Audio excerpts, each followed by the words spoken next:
Well, within the last hour, we've had the latest new figures from Italy, the current centre of the pandemic. 743 people have died in the last 24 hours. It's the second worst daily figure and comes after 2 days in which the death rate had fallen. Let's speak to our correspondent in Rome, Mark Lowen. And Mark, those figures are absolutely huge again.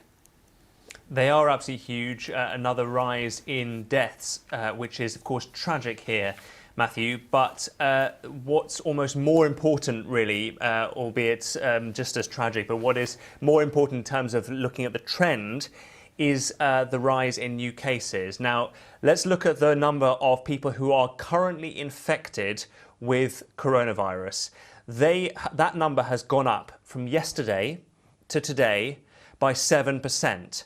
That is the third day in a row that the rise has slowed from one day to the next, and it suggests that Italy is now in a downward trend of new infections. When you look at the total number of cases, which includes those who are being cured and those who have died, then the rate is roughly the same as yesterday. It's just over 8%. But what we are seeing, I think, is that we are now in what appears to be a downward trend, a downward fall, let's say, a downward spiral, in terms of new infections, which suggests that the restrictions that Italy has imposed across the country are beginning to work.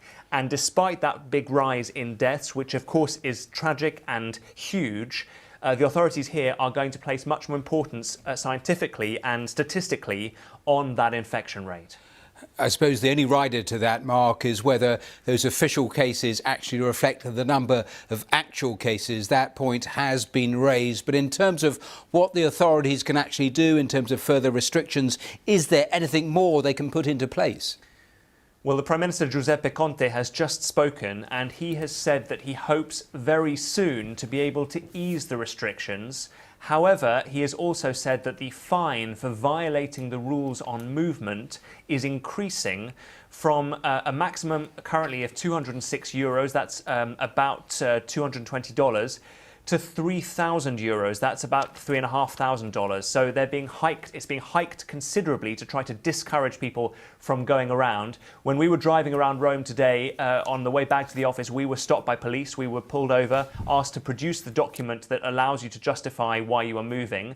And so there are significantly more police checks than there were previously. But sounding a note of optimism from Giuseppe Conte, saying he hopes to be able to ease those restrictions. But of course, they will only be eased when it is clear that the infection rate has dropped considerably, because the Italians, the government and the people here are not taking anything for granted. They know that they still have a huge mountain to climb. OK, Mark Lowen with the latest there from Rome. Thanks very much. Thank you.